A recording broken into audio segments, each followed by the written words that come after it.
I think the main theme here really has been collaboration, not just with the teams that you're working with, but with the client as well. When we really aligned with the SEO team is when we really saw the biggest impact.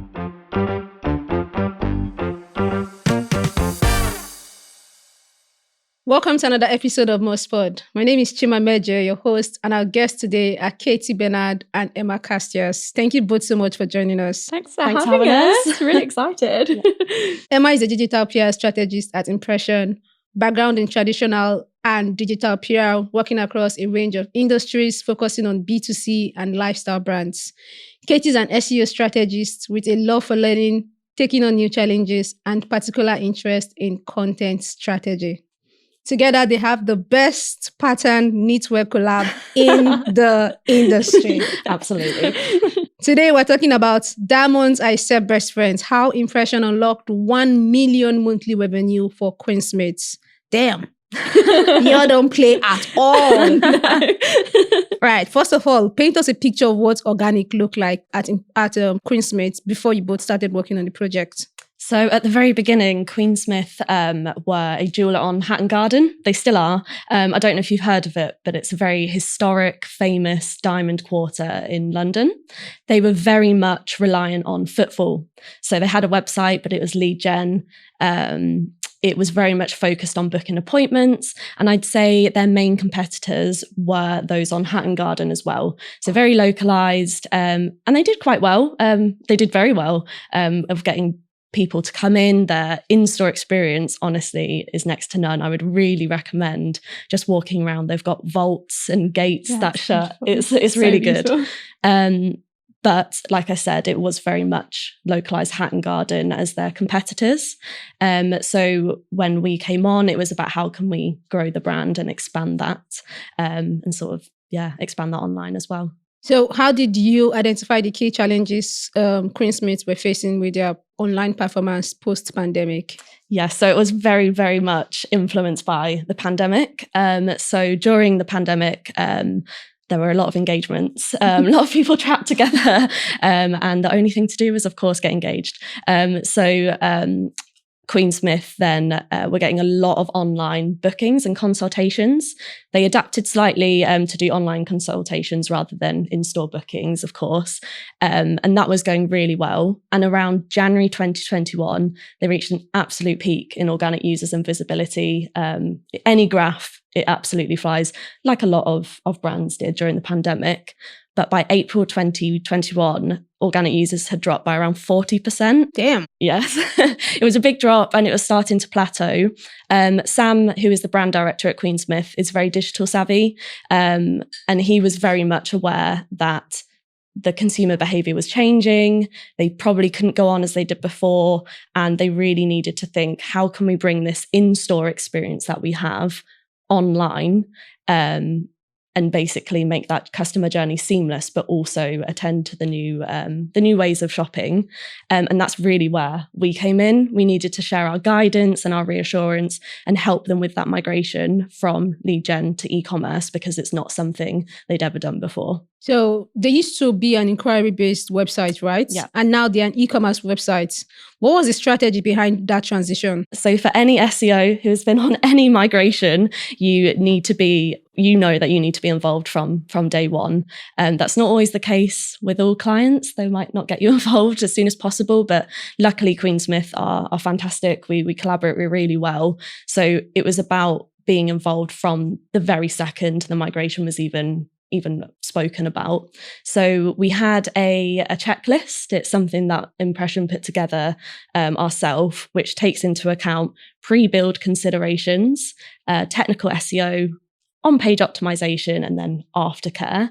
And this is something that we fill out alongside Queensmith's developer and the client to literally have a checklist, a time Gantt chart of everything that needs to happen during this migration to migrate over. And it was actually so comprehensive, takes into account the content that they already have, what needs to be moved over, which I'm sure I'll come on to later in this chat.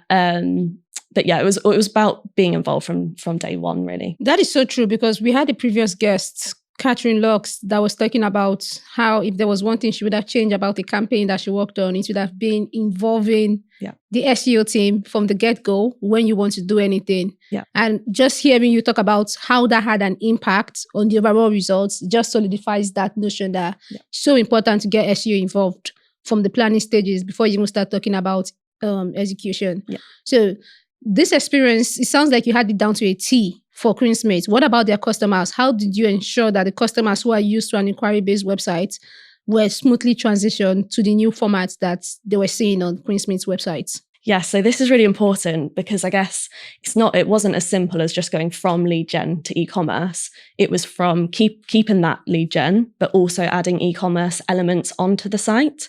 And we needed to make sure that, when you're looking to buy an engagement ring, you probably do want to go into the store and have that consultations. So we couldn't just then change all of the CTAs on site from book an appointment to here's all our engagement rings, buy online. It loses that personal touch. So there were a lot of conversations ongoing still, just about how that customer journey is thought about and do they want to book an appointment or online. So it was thinking about the page templates and where CTAs are placed, not trying to push people towards a certain journey that they might not want to go down, but just giving them the option strategically. It's quite complicated. I think it's still hard to get right without giving someone choice paralysis.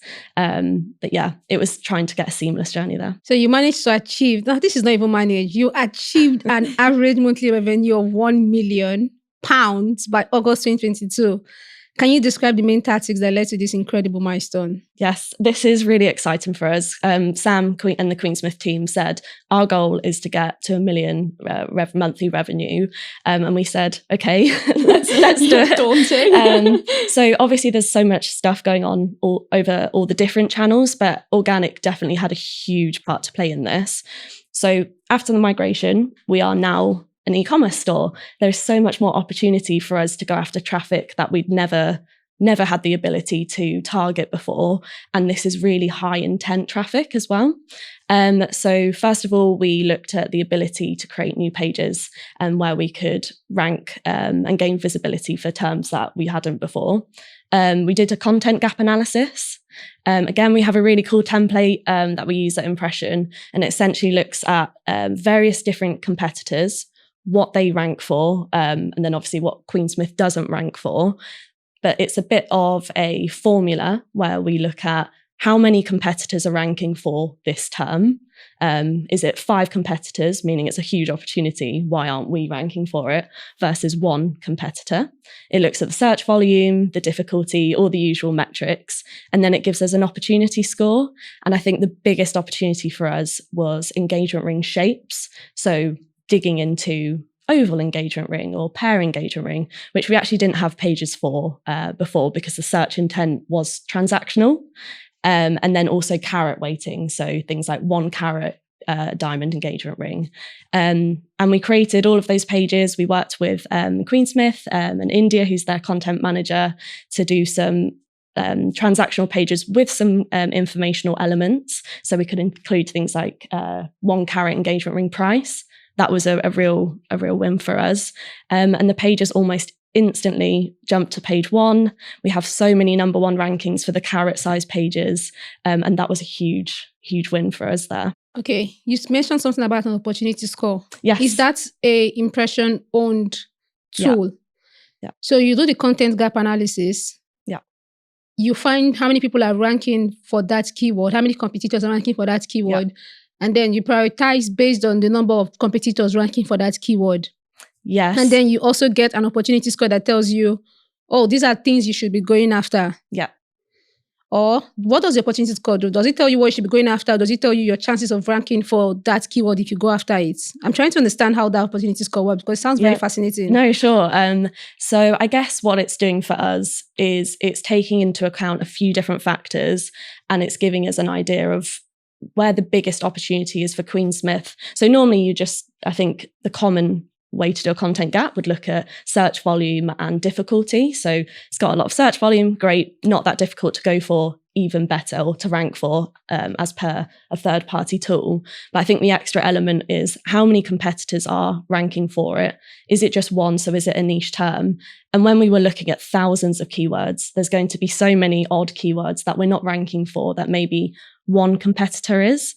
But when it's 3 competitors or 5 competitors, and it's got high search volume, and it's not too hard to rank for, this is when the opportunity score would be top of the top.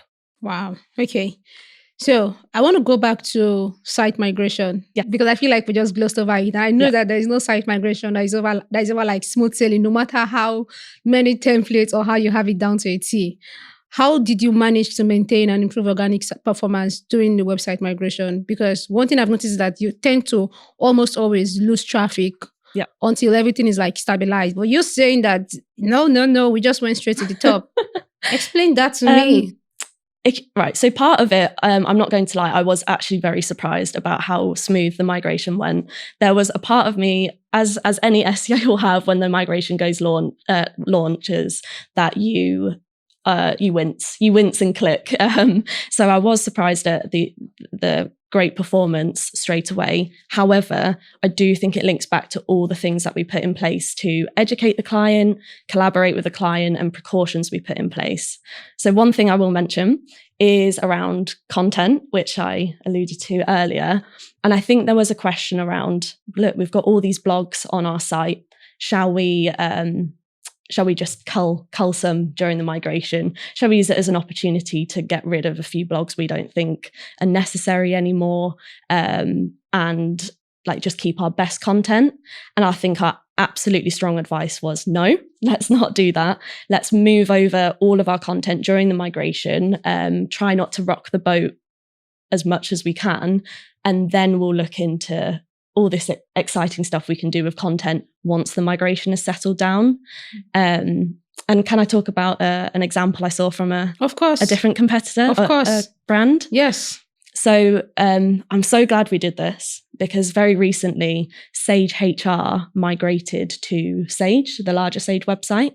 And I looked into it and I saw that they had 170 blogs on Sage HR. And instead of migrating them over, the blog content onto Sage, they just migrated all of the URLs to the parent blog page on sage.com. And I think it was 1,060 keywords that they lost in the migration, with a total search volume of around 200,000 a month. And that is so much. I mean, a lot of it was top of the funnel, but this is still really key authority traffic that they lost. And so we advised Queensmith not to do that. We brought our content over, and that was just a bit more evidence that we did the right thing. Awesome. I want to now focus on the organic growth success, because that was insane. You increased organic users by 158% and page 1 rankings by 194%. Just even saying these numbers out loud just sounds insane. It's crazy. Help me understand the main strategies that got you these growth metrics for organic users and page 1 rankings. You've already mentioned content. Yeah. You've mentioned that you had this templates for migration. What else did you do? So I think the other point I'll bring in, and this also links really nicely with Emma and digital PR. So lab-grown diamonds is a huge disruptor in the engagement ring and diamond industry. And just before the migration, so I think about a year before, Queensmith identified the trend that lab-grown diamonds were about to come in and pretty much replace natural diamonds in terms of popularity. So we'd already jumped on that, and there was a guide to what lab-grown diamonds were that were doing well already. After the migrations, keywords kind of fell a little bit around lab-grown diamond, but we knew this was a huge trend. So a part of what we did was focus on this area. It was going to be extremely important for Queensmith's revenue, brand authority. And yeah, I think we can say some stats in a while to show you how important it was. So what we did was think, how can we expand on this topic? How can we become the experts on lab-grown diamonds? And at the time, we just typed in lab-grown diamonds, and there was a featured snippet. And on that featured snippet was lab-grown diamonds, what are they? But then it was price and value. How are they made? What are the different words for lab-grown diamonds? So then we just created content for every single potential question there could be that sat under the main lab-grown diamond guide. And we just created this really solid content hub around lab-grown diamonds. And I think it was after 3 months of them being uploaded, I think we had 93 lab-grown diamond keywords in position 1 to 3. And now it's ended up being a huge focus for the whole diamond industry. And we're still managing to maintain page 1 rankings up against Pandora, Diamond Heaven, 77 Diamonds, all the big names, whereas in relation, Queensmith are still smaller than those brands at the moment. Wow. Yeah. That's very creative. I think it's very creative because you identified the trend and you knew that even though this keyword was falling now, this trend is going somewhere. So you stuck to it, you created the hub for it, you created the content, you made sure that you optimize the hell out of that page, and now it's reaping the rewards. If you've been keeping up with SEO updates, then you probably know that keyword research must align with search intent or it just doesn't work. Now, here's where it gets tricky. Identifying funnel-based intent might look simple, but quickly becomes complicated as search intent evolves. How do you know when search intent changes? What if a commercial keyword is actually an informational keyword? Rather than playing guesswork, our new Keyword Explorer powered by AI simplifies your research with high-value keywords optimized for search intents. Whether your goal is to generate revenue with commercial keywords or educate your audience with informational content, Moz AI helps you maximize every dollar out of your SEO budget to achieve your marketing goals. Was this like a similar strategy you applied to all the other content pieces you created for them? Jumping on threads? Yeah. We try and, I think, Emma, do you want to jump in here? Because this is where you've been doing some great work. Yeah, I think with the whole migration, digital PR was brought on sort of after the migration had happened. So, once everything had sort of settled down and we realised where the sort of traffic and keywords were falling. And I think through really strong collaboration with the SEO team, we were able to identify, lab-grown diamonds is a huge focus in SEO. And we think driving links into that page is going to really help just push that authority and that trust even further than it was already sort of achieving. So for us, it was, working really closely with you guys and the SEO team to sort of establish the focus areas. And then from a digital PR point of view, we sort of went away, ideated around some campaigns or topics that sort of worked in line with what SEO were doing. And, with things like our reactive content, it was working with Katie and the SEO team to then optimize that to upload to the site. So it was almost like killing 2 birds with 1 stone, whereby we'd produce some really PRable content that we could drive links to through our outreach to journalists, but also it was optimized. So it was gaining sort of traction naturally, links were coming in naturally, and it was evergreen content that was then going to sort of rank as well. So I think that was really important in building that trust and authority into the pages that 100%. Katie was working on. I've got some questions for you, Emma, but before we go into all of those deep questions, I'm just going to break for a hot take and ask you, what is the biggest misconception that people have about digital PR? Oh, that's tricky. There's a lot. That it's easy. No, I think for me, I think there was a whole sort of misconception around links and link numbers, and there was a whole debate over quality versus quantity. But I think I've been in the industry for around 4 years, and that's definitely sort of getting better. I think people are now sort of more educated and sort of understand that quantity isn't going to have as big an impact on the SEO than the quality of those links. So I think that's all okay. But I think in terms of misconceptions, there's a lot around relevancy at the moment. And it's not something new. Relevance how? So in terms of our strategies, so through what content we're publishing, what campaigns we're doing, what comments we're sort of replying to journalists with, all the way through to where we're getting placements and where those links are coming from. Of course, we want the really high authoritative sites, but if you're getting links on sites that just aren't really that relevant to your brand and your brand's voice and your brand's personality, or where those customers would be, it's not going to have as big an impact on SEO as you might sort of think. And I guess we've seen that with Queensmith, in that I'm not going to sit here and say we've built thousands of links to Queensmith's site, but the sites that we have built have been super relevant. They've gone straight into category pages that are a key SEO focus. The content has been content that could also be optimized for SEO value.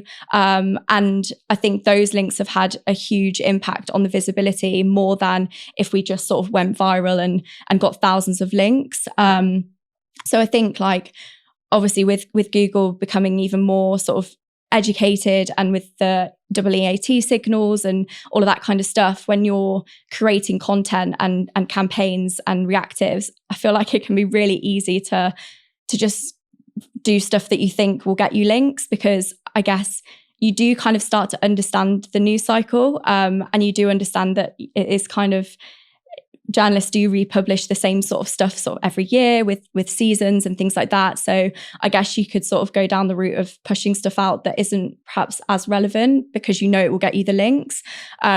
Whereas for Queensmith, we've really focused on lab-grown diamonds or engagement rings. And I think we've been rewarded for that.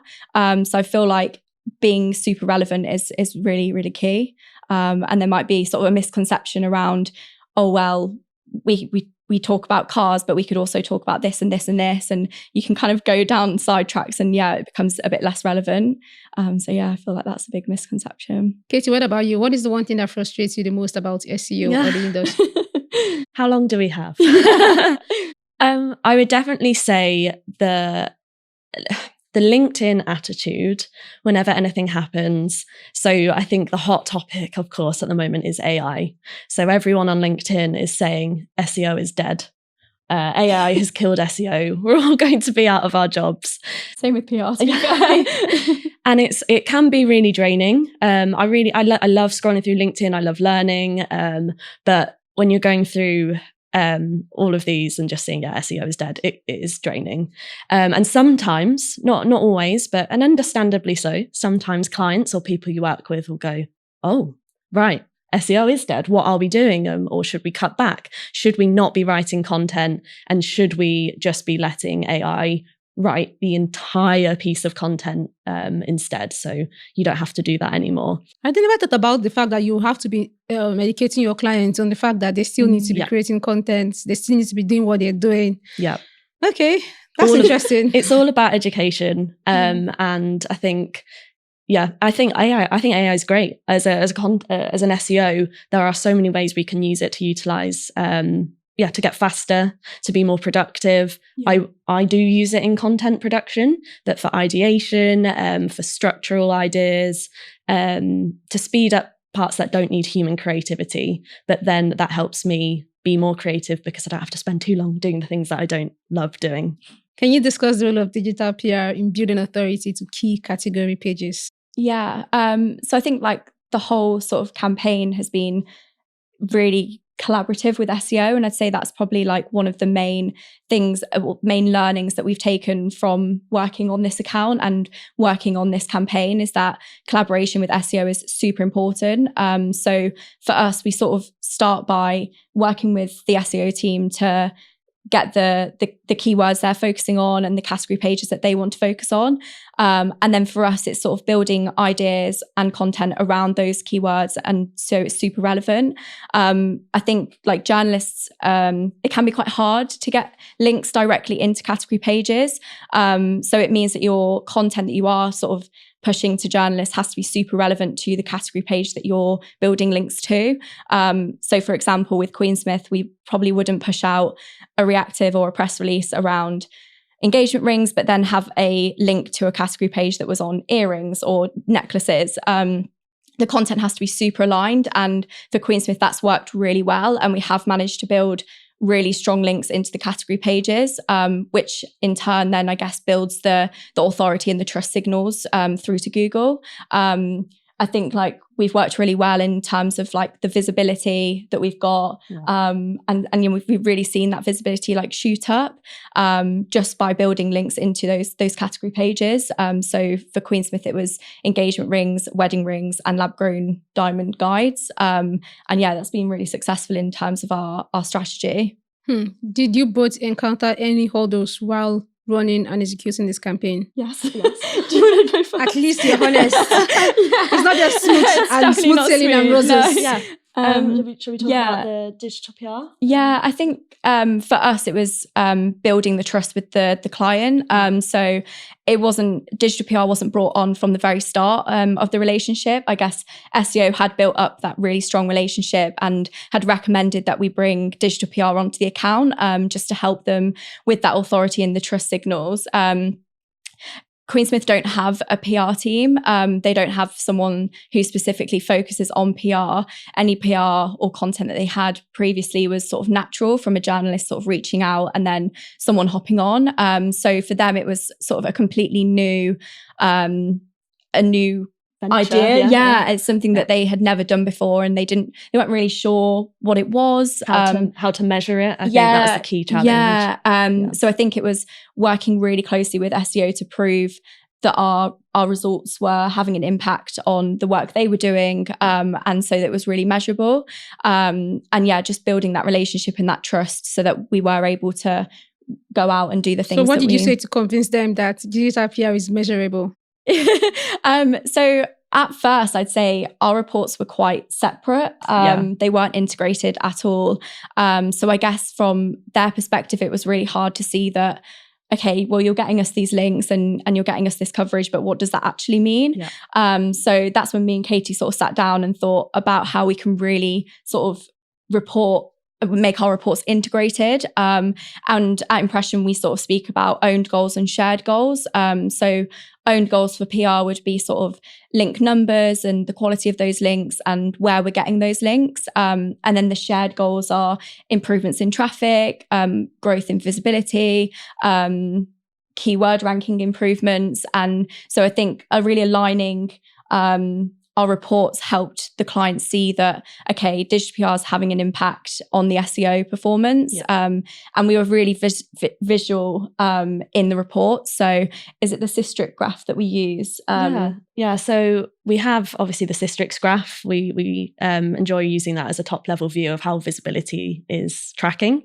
And so one thing that we did, we always used to talk about that in terms of SEO, how our SEO work is having an impact on visibility. But what we were able to do is track where Emma and the digital PR team had won an influx of links on the visibility graph.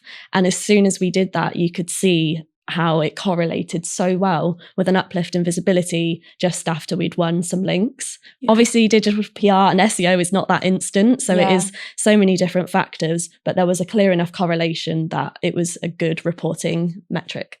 Are there specific strategies from this campaign that you would recommend as best practice for e-commerce? From a digital PR perspective, I'd say collaborating with SEO and not just going sort of on our own paths. I think when we really aligned with the SEO team is when we really saw the biggest impact. So looking into the focus pages, focusing on those category pages that the SEO team were also trying to sort of improve, just really, really helped in terms of the impact of the links we were getting. And it meant we weren't even having to get as many to have that much of an impact. So I'd say that's definitely one thing, is to collaborate with the SEO team as much as possible. From an SEO perspective, I think the main theme here really has been collaboration, not just with like the teams that you're working with, but with the client as well. And that collaboration involves really educating the client on what you're doing, why you're doing it, and why you're doing it in a particular way. And also just working with them, like I said earlier, from day one, whether that's a migration, I mean, definitely if it's a migration, but from any aspect or project, making sure SEO is considered from the start, because then you don't have to keep going back and seeing delays, which can often happen with complex e-commerce sites. Yeah. Okay. I think the relationship that we've built with Queensmith has been really nice as well. Like they really trust us, and we do have that clear communication. So they keep us updated on anything they're doing their side, even way in advance before it's even just an idea that they've got. Yeah. They share it with us, get our opinion on it. And then in terms of digital PR, when it comes to sort of the newsjacking and replying to journalists, it's really important that you have that quick communication with clients so that they sign things off quickly, or they're really experts in rings and engagement rings. So when a celebrity gets engaged, it's so helpful that we can quickly be like, what's the value of this ring? And like screenshot it, send it to them, and they can get back to us within 10, 15 minutes, which is really successful in terms of getting stuff out so quickly. Hey friend, if you stuck around this far, I'll take it you're enjoying the podcast. Please hit the like button to show your support, subscribe to stay in the loop, and click the bell button to get notified when we release a new episode. Thank you. What is one thing that brings you a tiny pocket of joy every day? I love that. Do you want to go first?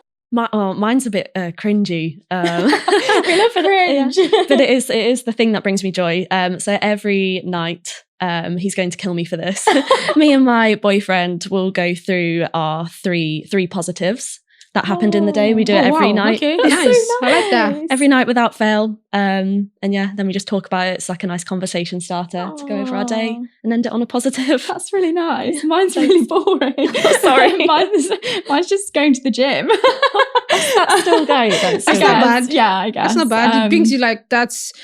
Will I say, is it serotonin or what do they call it? That feel good. That just like gets you pumped to start your day. Yeah, like I like to do it in the morning. I think sometimes like with PR, when you're kind of ideating, it can get quite mundane just doing it at your desk. So I like to just get out, go to the gym like on a lunch break or after work, before work, and just sort of clears my mind, and I can come up with some really good ideas in the gym. So yeah. I feel like everybody's going to steal your idea. Yeah. And they're going to be like, okay, I need to. Wholesome. Honestly, I go to bed very happy. I would strongly recommend it. I feel like it's actually a great way to like just take cognizance of the good things that happened in the day instead of just getting past them. Yeah. That's a good one. I'm going to remember that. You won't forget the small things that happen that you sort of just breeze over. It's harder to do when you've had a bad day, but that's when you need to do it even more. Yeah. I'm going to remember that. Yeah, I like that. That's it for today on Mustpod. Don't forget to use the hashtag Mustpod to share anything you found interesting on today's episode. Thank you to our guests, Emma and Katie, for joining us today. Thanks for having us. This episode was engineered by Saul Fox, produced by Chima Meja and Joe Cameron, and our YouTube footage was filmed and edited by Sarah Garpin. Remember, curiosity did not kill the cat. It just improved its search rankings. Bye-bye.